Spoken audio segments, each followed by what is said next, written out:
Okay, we're gonna try this again. I am Johanna Medranda, as you all should know by now, since I've been annoying you on your phones for, I want to say 4 weeks. Today, my guest is Mike Logan, Michael Logan. He is a Grand Rapids comedian. He runs a ton of shows, along with this really great roast battle that he's been putting on. I think he puts it on like every 6 months. I have been a part of it a couple times. The first time was really fun, and I almost won the whole thing. And then the second time, I bombed hand in hand with our friend, Louis Michael. So that was an interesting experience. That was like year 1 versus year 2 of my comedy career. But we're not here to talk about me roast battling people. We're here to ask Mike questions about running shows and just being in the comedy scene and what it's like over there in Grand Rapids. So let's go live, and we'll see what he's been up to.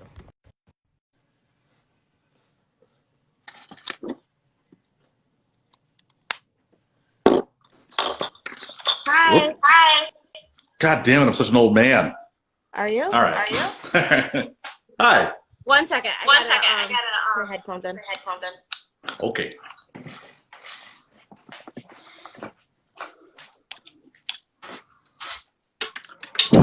Very unprofessional today. It's okay.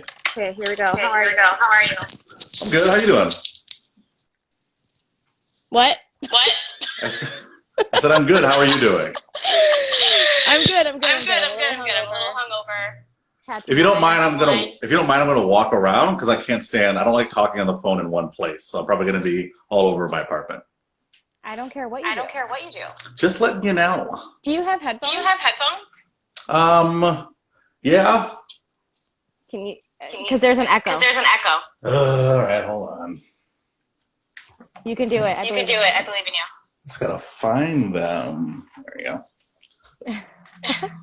Well, perfect. Now you can truly walk around. Yeah, I got these bulky overhead headphones. I ordered some Samsung Galaxy Pixel Buds, but who knows when they'll ever arrive. Right. All right, You're gonna look great. You're gonna look like a DJ.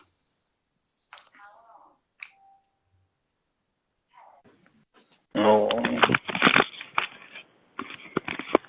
There we go. Are these working? Yes. I think so. Okay. Yeah. Is the audio coming through? Well, there's no echo, so I feel a lot better about what's going on. And you look great in the headphones, so we're doing great. It's happening. Cool. So how is quarantine treating you? Are you staying creative? Are you writing? Putting out content? I guess I've been staying kind of creative and putting out content, but I haven't really been writing anything. I've kind of been taking this as time to have a nice little break, actually, from thinking about comedy, I guess. Yeah, same, honestly, yeah.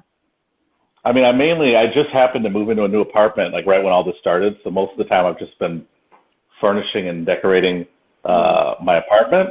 But I have been doing some video stuff, like on my YouTube channel. Every week I've been doing what I call social distancing takeout, where I highlight a restaurant in Grand Rapids and I go over their different social distancing takeout procedures and stuff. And I've been doing that. I don't know. Very fun. Yeah, the public access TV station here in town picked it up, and so it airs every weeknight at 10:30 on public access. That's great. Yeah, it's cool. I can't wait for that sweet public access money. Of course. Are you guys still doing the podcast? Yep, we've been doing the podcast every week. We've been relegated to obviously like Netflix movies and stuff like that, but there are some cool video on demand releases coming out that we're going to do for the podcast. For anyone who doesn't know, me and Garrett Elzinga, who's one of my best friends and also the house MC at Dr. Grins, he and I have a movie review podcast called This Better Be Good, where we review a movie before seeing it and review it again after seeing it. And we've been doing it for like 3 years now. Yeah. Do you want to tell the people a little bit about the Grand Rapids comedy scene? Yeah, I mean, we're like a weird family here. No, I don't know. I don't know. We are a pretty close-knit community, though. We definitely all talk to each other all the time. We have like Facebook groups we're all in with just us, and we all talk all the time. And we all know each other, and we all support each other. It's a fun scene. Yeah. We also get Fest every year. Hopefully that continues sometime in the future. And we got Dr. Grin's Comedy Club, which is one of the best clubs in the country, along with, my opinion, Mark Ridley's. Don't tell Dr. Grin's. Yeah, there's a fun scene here. There's a lot of comedians. There's a lot of young comedians. I've never felt more like an old person in a scene than every week when I sit down at my open mics that I run and I see the list of new names, and it's all these just kids. Yeah. And I'm just like, I'm the old guy now, man. Well, you're like a mentor in a way, like, and that's okay. It's okay to be the old guy.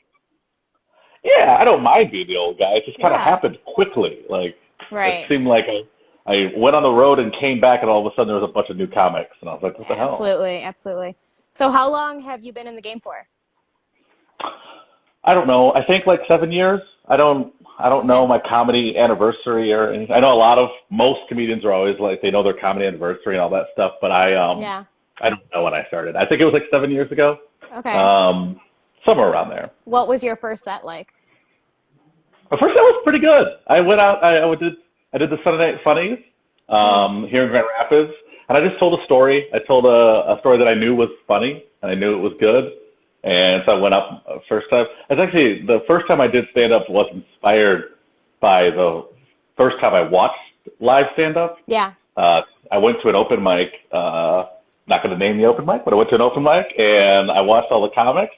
And my first thought, this was years ago, my first thought was, I could do that. That seems pretty easy. And then my next thought was how to figure out how to get in, so I started asking people around, and I just happened to run into, I remember I met Stu McAllister that night. I don't think he remembers meeting me that night, but I asked him, I was like, hey, sir, do you know how to sign up for comedy nights? And then he told me, and then I signed up and went up, and everyone was like, I told you should do stand-up, man. And I'm all like, I'm a bartender for life. But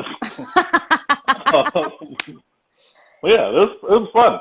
That is another question that I ask every so often, not every time I interview, but what are some like side gigs, speaking of bartending, what are some side gigs that have been getting you through this whole comedy career of yours? Bartending. I mean, I was a bartender when I first started doing comedy, and it's the easiest job to do because the schedule is so flexible. Yeah. I've been able to get days off when I need them. I could take trips on the road. And it helps, too, when you tell them, like, when you start a job, you're like, hey, I'm also, every now and then I leave town and stuff. And so as long as they know beforehand, I feel like I'm busying people. But I think bartending is a great side. It's the only side job I've ever had while doing comedy. Yeah. And then I quit having a side job for like a year and a half. And then I got another side job again out of boredom. And now I have no jobs. So yeah, I think it was Sean Patton that I talked to the other day that was like, just always have a job that you wouldn't feel bad like quitting on them or like taking time off or like whatever. Like if you're gonna take comedy serious, like make sure you're paying the bills with something that isn't, you know what I mean, like tip top priority. Like of course you want to pay your bills, but it's not necessarily something that you have to like write a letter and be like, oh, I'm going to be done in 3 weeks. You know what I mean? Yeah. You can't be like a regional manager or something and then be like, I'm just going to go, I'm going to drive down to Kentucky for 4 days. I'll see you guys next week. Right. Well, now you are, okay, we kind of have to put these around like pre-quarantine times, but you were a professional comedian. You were like paying your bills with comedy and show running and all that. How many years have you been doing that? Solely just paying your bills with comedy? That was like, I would say close to a year, not quite a year. I think it was the beginning. Oh man, I'm so bad at like when I start. I never document stuff, so I don't know when I start doing anything ever. But I would say, it's okay. I would say the beginning of 2000, somewhere around the beginning of 2019, that area. Okay. I stopped having like a job. And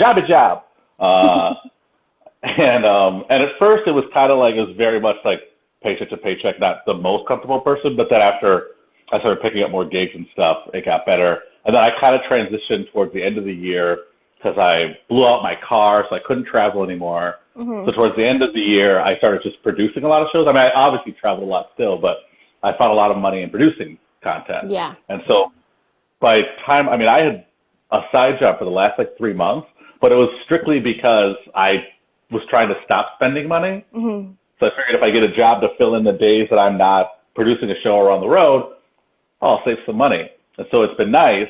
And I was really excited about it when all the comedy shows got canceled, because I was like, oh, sweet, doesn't matter. I got a fallback job. And then 2 days later, you know, nobody had work. Yeah, absolutely. Well, I guess we kind of form these around what advice you would give like younger you when you first started comedy, and or just younger comics that are just starting off in these past couple years. So with you being such a successful showrunner and like being able to pay your bills with comedy, what's some advice you may give yourself as a younger Mike, or just like somebody in my position where I just started a couple years ago?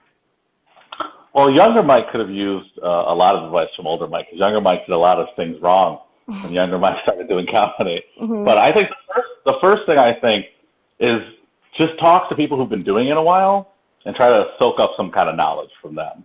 I mean, not just anybody. Don't go to an open mic and pick some random fucker and be like, oh, you seem like you're a great dick joke teller. Like, find somebody who like people respect and knows what they're doing, and ask them questions and stuff. Granted, I will say that the people who are professionals now, especially in our scene, like the Michigan scene, are a lot more open to talking to newer comics than they were when I first started, which isn't really to blame on anybody, it's just a generational thing probably. But because when I first started, like they wouldn't tell you the secrets to anything, and it was a very cookie, and I didn't like it. But now it's very different. I feel like the community is so much more open now, and that people are willing to help people.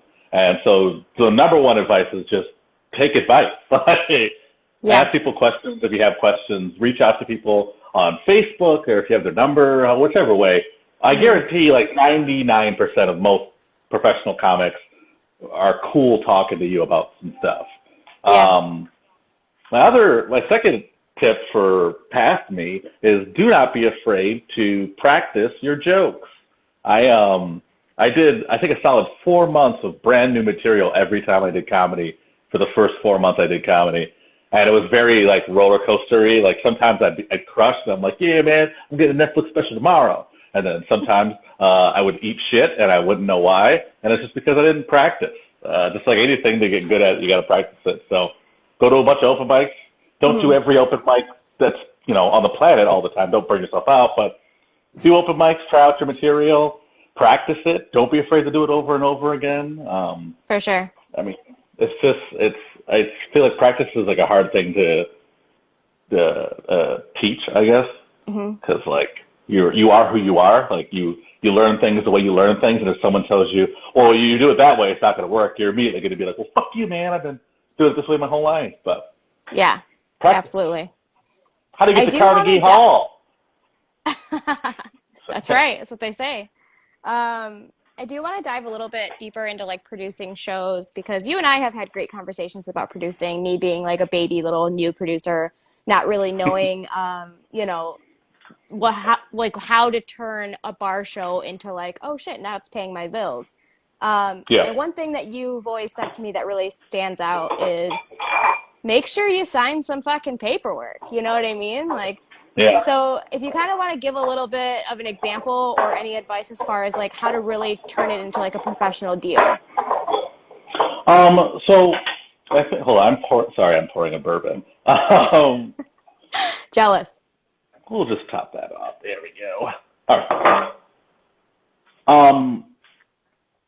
I think the first advice to get a show to feel more professional is for the showrunner to treat it professionally. Like, I can't tell you how many shows I've seen where the showrunner is like, oh, I don't know why this is happening or what's going on or why no one does this or why no comics want to do that, blah, blah, blah. But then you watch the show and it's like, well, this guy clearly doesn't care about the show they're putting on, so nobody's going to think it's professional. That's why, I think some of the cornerstones of my shows that I think help with the professionalism of them is, one, as a showrunner, I'm very open about communication with people that I'm booking. I'm very clear about what's probably going to happen the night of the show, how payment's going to be received, what time to show up, what kind of crowd you can expect. I like to be really open with that because I like to know those kinds of things going in as a comedian. So as a showrunner, I think that's important to tell people. Also, I think punctuality is a big thing.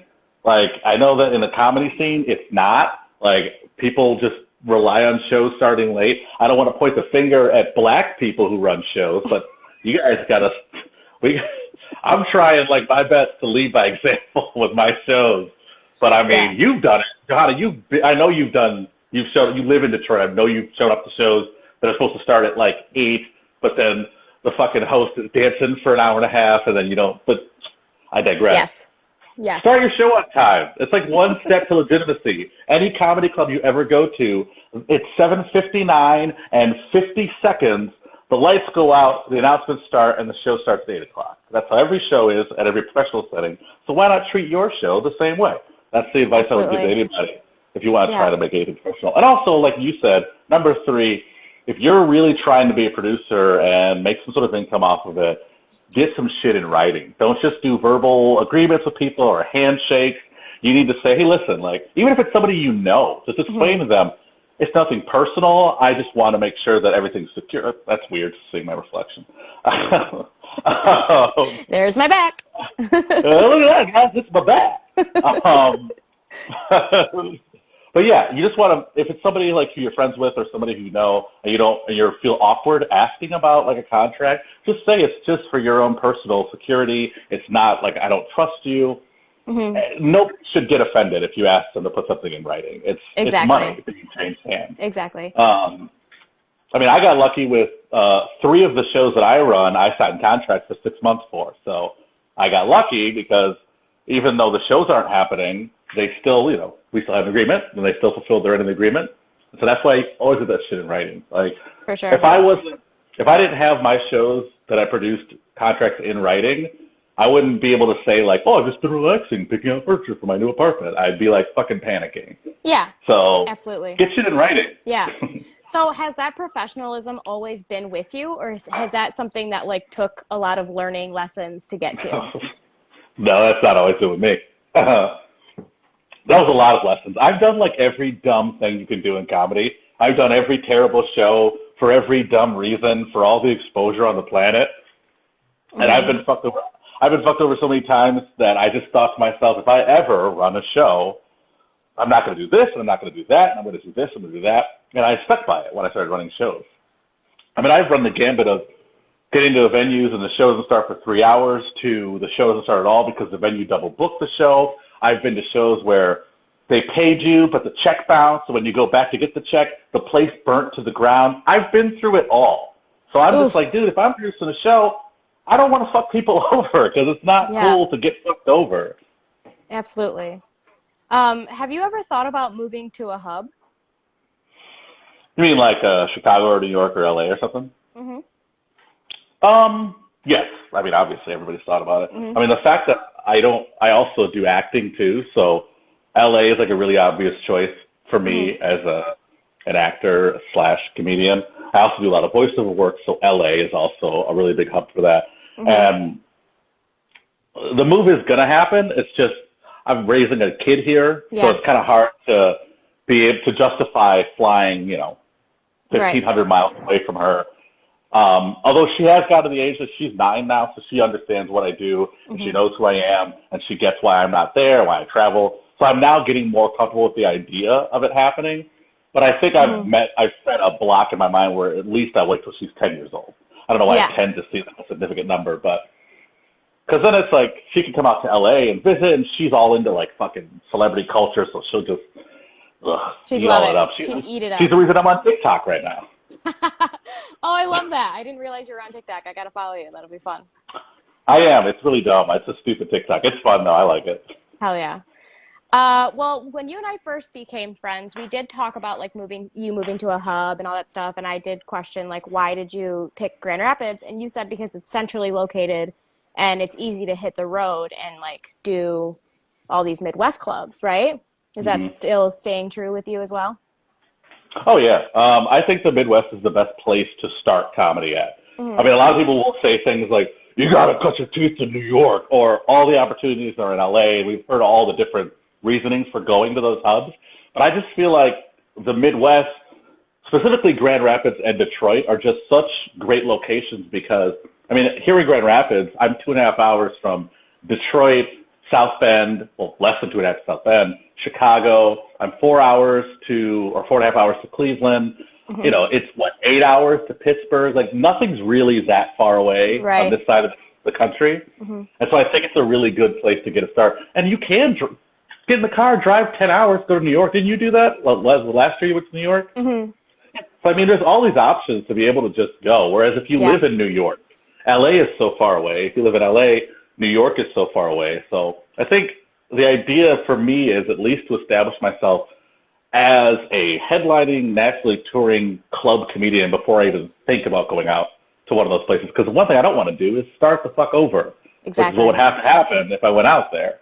You could ask, you could ask anybody that we know who's gone out there. You know, Jeff Horst, Josh Adams, Rod Taylor. They're all doing well, but it's like starting over again. So except for Dave Landau, that lucky fucker.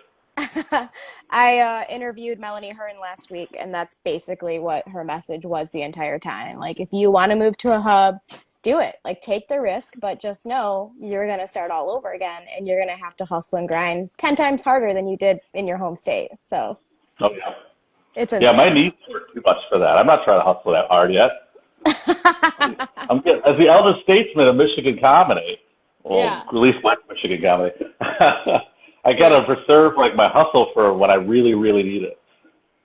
Yeah, exactly. I do want to talk a little bit about your material too, because you're such a good storyteller, and you're up there with like so much energy and like projection, and it's really nice to watch you work. Is that something that's always been with you as well, or is that something that, like, I mean, 7 or 8 years in, is something that you finally figured out? I definitely dabbled with different styles when I first started. Like, I wasn't always who you see now. But I've always been a pretty good storyteller. I've obviously honed it by doing it on stage as a craft, but I've always been a good storyteller. I've always been really good at public speaking. I've always been very confident. So all of that stuff was natural, but I did have to learn like my rhythms and who I was as a comedian. And that just comes with experience. I mean, that's not like, I mean, if you look at a clip of me from, you know, however long ago, we'll say even 5 years ago, and you compare it to a clip of me from 6 months ago, I'm a different guy. I mean, it depends on the day, really. Like, my style is never, I feel like if you look at a lot of comedians, like, their style is very concrete. You know, every special is the same or every clip is the same. And it's not an insult at all. Obviously, they're fucking pros. You know what you're getting with Bill Burr. You know what you're getting with, you know, Ali Wong. You know what you're getting with Louis C.K. You know what you're getting with all these comics who have this personality. And I feel like my sets, like, I never know how to say or label my comedy because it's different if I'm in a bad mood, my set's completely different than if I'm in a good mood. Granted, I'm not going to be up on stage like Lewis Black and shit if I'm in a bad mood, but it's going to change how I act personally. Like, I'm obviously, if I'm in a bad mood, odds are pretty good I'm going to do a lot of crowd work that show because I don't feel like doing my set. Or if I'm in a really good mood, I could just breeze through my set so fast that I want to do crowd work at the end. It just, it's not like a specific style that I was started with, but it's one that's changed with me over time. I'll be somebody different 10 years from now, probably. Right. Absolutely. You do evolve, that's for sure, especially after so many years. Comedy is so strange, man. Such a strange thing to get into and to try to make your profession. Yeah, it is weird. I remember very much before all this crap, people would be like, hey, what do you do? And it's like, oh, I'm a comedian. And it's always the same response. It's always, oh, man, that must be amazing. Oh, that's great. Now, I notice I go to the grocery store like every day because I'm fucking bored all the time. And if I bump into somebody or somebody talks to me or makes small talk, it's, what do you do? And I'm like, well, I'm a professional comedian. And it's all, oh, I'm sorry. Oh, are you doing okay? It's like, Jesus, man. We're going to come back. They had a couple of concerts for us. I don't know. Yeah, absolutely. Well, I know that you have been hitting the road for a long time. Is there like a favorite venue or state that you perform in? I mean, I think I had a really good time. I had a really good time in Des Moines, Iowa. Which Really? is random. Yeah. But like they've got a fun little scene there. It's like a real city. I was surprised. That and Omaha, Nebraska, you'd be surprised how big Omaha, Nebraska is and how good their scene is too. But if I have to say my favorite actual like place to perform ever in the country, it's the Comedy Castle, man. I love that place. The Comedy Castle as well. Dude, I'm a huge fan. That place it isn't just about like the legacy behind it, because obviously it's a legendary venue, I feel like. But I mean, I grew up in Detroit. I grew up 5 miles from the castle. My dad would tell me stories about how when he used to go to the castle and he would see Tim Allen and Eddie Murphy and all that stuff. And so I grew up wanting to go there. And I remember the first time I went was on that Detroit to LA comedy showcase. I went and did it just so I could perform there. I was like, I just want to perform at that club. And I did it. I didn't win. It's fine. I don't like competitions anyway. But that night, Mark Ridley emailed me, and he was like, hey, man, I loved your stuff. I'd love you to come feature for a weekend. I was like, dude, that's fucking amazing. Yes. Awesome. I said, yeah. And they treat you like a goddamn rock star the whole time you're there. It's amazing. Yeah. The staff there is great. The shows are great. The venue's great. Love the castle. Yeah, absolutely. I did a Detroit to LA and got work from doing that as well. So they're obviously, they're keeping their eyes and ears open.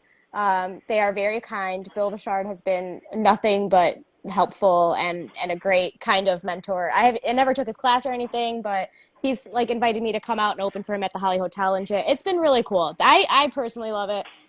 There's comics out there that would say opposite, but I've always had a good experience. Okay. I agree with Bill being a great guy too. Yes. I got one last question for you. What do you feel has been your biggest accomplishment thus far in comedy? Like, what are you super proud of? Ooh, what am I super proud of? Oh, I wish I would have known this question ahead of time. I like to sneak it up on you guys. I have a lot of things that I've done in comedy that I am proud of. You know what? Boom, I got it. I asked last year, somebody saw me at Dr. Grin's, and they sent me an email, and they said they run this this nonprofit in Grand Rapids called the Mosaic Film Experience. And what it is it's a nonprofit that's designed to help inner city kids get the resources to learn how to make film. And I love film. And so I get this email, and the guy says, hey, man, I saw you perform at the club last night. I think you're great. I have this opportunity for you. And he wanted me to be part of a weekend called the Mosaic Film Experience, in which they take 4 high schools, and they take a bunch of high school seniors, and they shoot a bunch of short movies with them and stuff, and they have panels, and they take classes, and it's at the Wealthy Theater here in Grand Rapids. And he says, would you like to be a part of that weekend? And I'm like, yeah, what do you want me to do? And he said, whatever you think would be appropriate. So I was like, okay. I came up with a class that I called How to Incorporate Comedy into Writing. And I put it out there, and they put my class list up against the other 2 classes that were offered. One class was costume design by Philip Boutte Jr., who's actually now a friend of mine. And that guy is one of the lead costume designers for Marvel. For what? Sorry, you cut out. Did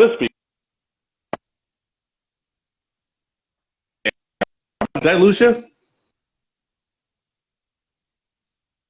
Yeah, you lost me for a second. Repeat what you said, the last part.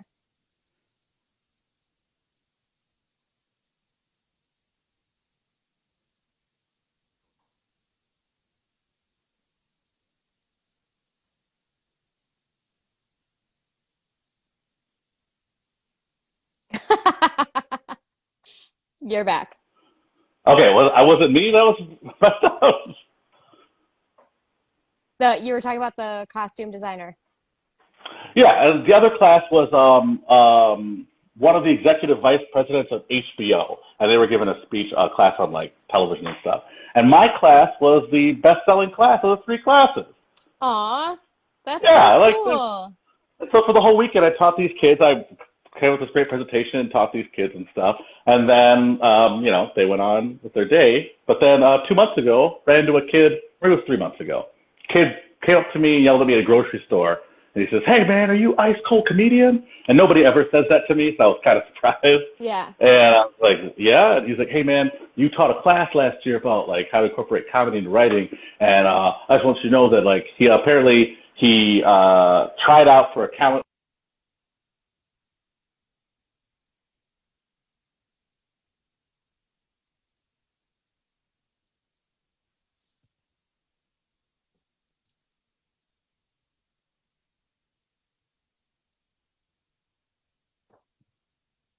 You He cut asked me, you cut out what, again.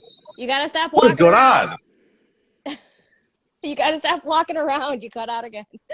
My Bluetooth cut off too. So last thing I heard was he called you out and he called you ice cold comedian. Yeah, and then he said, I don't know why my headphones stopped working, but then he said that he auditioned for a talent show at Grand Valley, and he did stand up, and he was inspired by watching me. And so I Oh, just like you gotta that was love probably my that. favorite thing. I don't know. There's a lot of stories, but that's Absolutely. probably one that's the sticks out the most for me, or I'm most proud of. Absolutely. All right, just to kind of send us off on our way, if you want to just wrap it up with like a couple sentences of what advice you would give to anybody just starting off in the game. My advice is take advice, practice, dodge, duck, dip, dive, and move the mic stand.